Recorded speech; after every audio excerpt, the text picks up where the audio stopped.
Jackson Camgang, voilà, qui est très, comment dire, fidèle à ce programme. Il y a quelqu'un qui rigole à mes côtés, hein. C'est Guy Patrick Dika qui est déjà là pour la page fait divers de ce programme. Bonjour Guy Patrick. Bonjour Sophia. Pourquoi vous rigolez? Franchement. C'est vrai, c'est normal. Pourquoi? Il doit y avoir une raison. Vous avez passé un bon week-end? Vous le savez, j'ai passé Ah vraiment. d'accord. Oui, je le sais. Franchement. Guy Patrick Dika, on a deux informations dans ce registre fait divers. On va commencer par cet incendie à Bépanda. Voilà, il faut dire qu'il s'agit donc d'un domicile qui a reçu la visite, n'est-ce pas, des flammes. L'incendie est survenu la nuit dernière au quartier Bépanda Omnisport à Douala, alors c'était exactement 20h40. On va donc regarder ces images-là qui, bien entendu, notre soldat qui était sur le terrain, sur les lieux. Question de voir un petit peu comment ça s'est passé de ce côté-là. On parle donc des populations. Je veux dire, c'est une maison, je veux dire, toute une famille comme ça qui a passé cette nuit à la belle étoile. Jusqu'ici, on ignore encore les causes, n'est-ce pas, de cet incendie. Mais tout ce qu'on sait, c'est que l'incendie s'y a déclaré aux environs donc, de 20h. On va regarder comment est-ce que les sapeurs-pompiers étaient donc sur place, surtout les sapeurs-pompiers, n'est-ce pas, de l'entreprise Camrail, qui étaient à peu d'œuvre. Question de circonscrire ces flammes-là qui s'apprêtaient donc comme ça à attaquer d'autres maisons voisines. Les dégâts sont donc énormes, c'est vrai. Quelques effets également ont été sauvés. Ça, il faut saluer la présence, la réaction, n'est-ce pas, de la population qui est arrivée rapidement sur le lieu. On regarde donc l'intérieur de ce domicile qui est complètement en cendres. Hein. Et pour l'instant, comme je disais tantôt, les circonstances de ces incendies ne sont pas encore déterminées. Avec l'aide derrière les sons, pourquoi pas on pourrait écouter l'un des occupants de cette maison qui va peut-être nous donner qu'est-ce qui s'est réellement passé pour qu'on arrive à ce niveau-là. C'est donc dans un instant seulement. On aura donc peut-être dans un instant l'intervention, n'est-ce pas, d'un occupant, d'un sinistré, n'est-ce pas. Et je rappelle tout simplement que les enquêtes ont été ouvertes d'ailleurs pour essayer d'édifier un peu les téléspectateurs. Qu'est-ce qui s'est réellement passé de ce côté? Je rappelle, c'est une maison qui était habitée par une famille et aussi que quelques locataires. On va donc...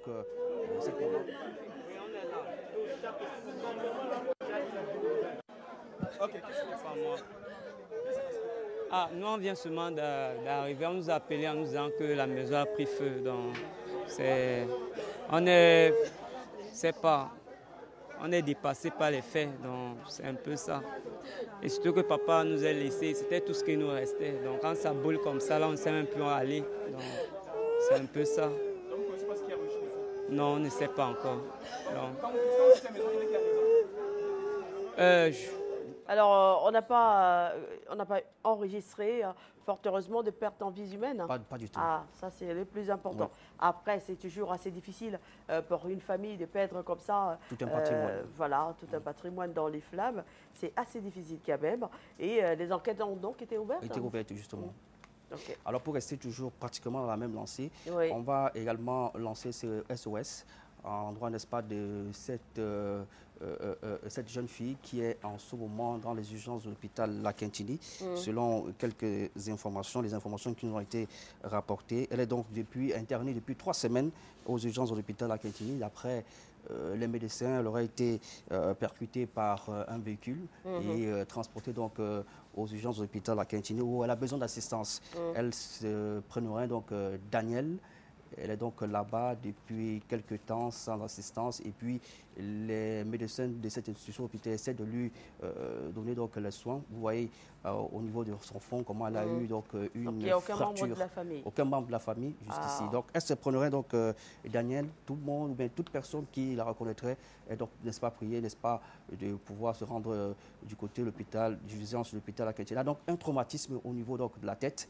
Elle est donc là-bas jusqu'ici, elle a besoin d'assistance. Ouais. Donc si depuis 3 semaines vous recherchez votre sœur ou votre fille, que vous ne la voyez pas, eh bien sachez qu'elle se trouve donc dans les urgences de l'hôpital à Quintini et faites vraiment ce qu'il faut pour lui venir en aide.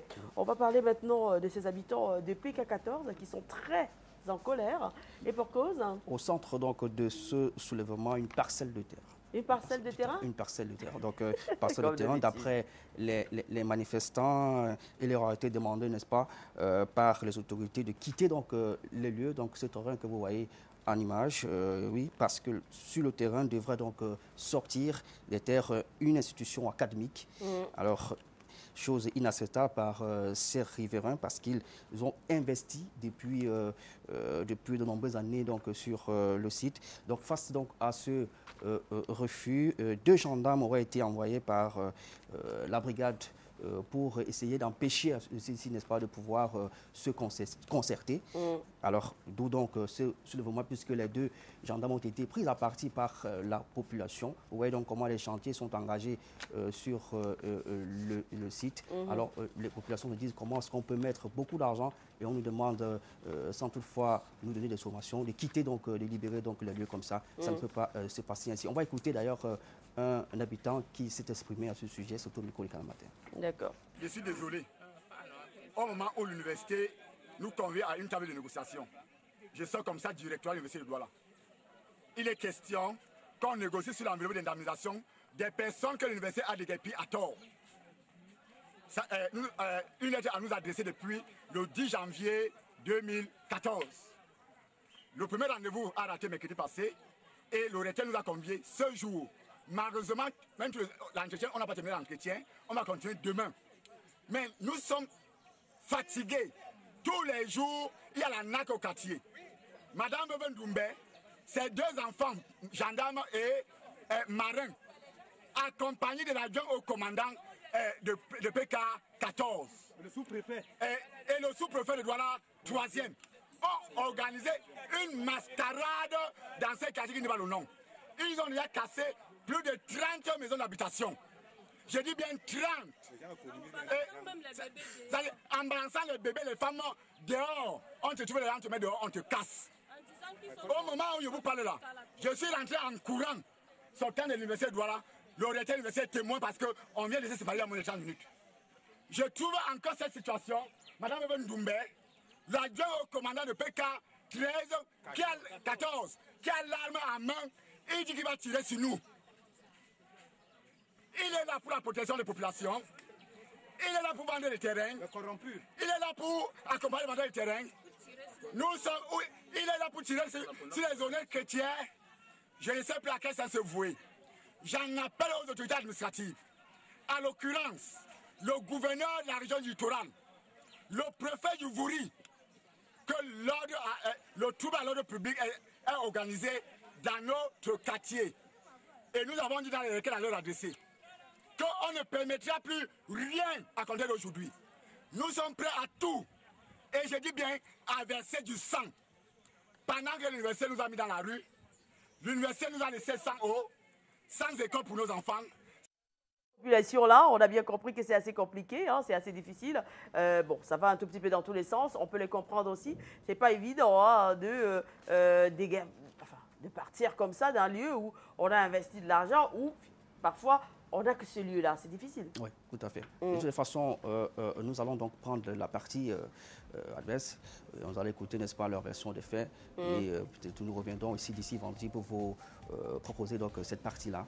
Merci beaucoup Guy Patrick Dicard. Il n'y a pas de quoi. Bonne journée. Bonne journée à vous. À vendredi. Merci. Allez, dans un instant, Alex Lembe pour la page sportive.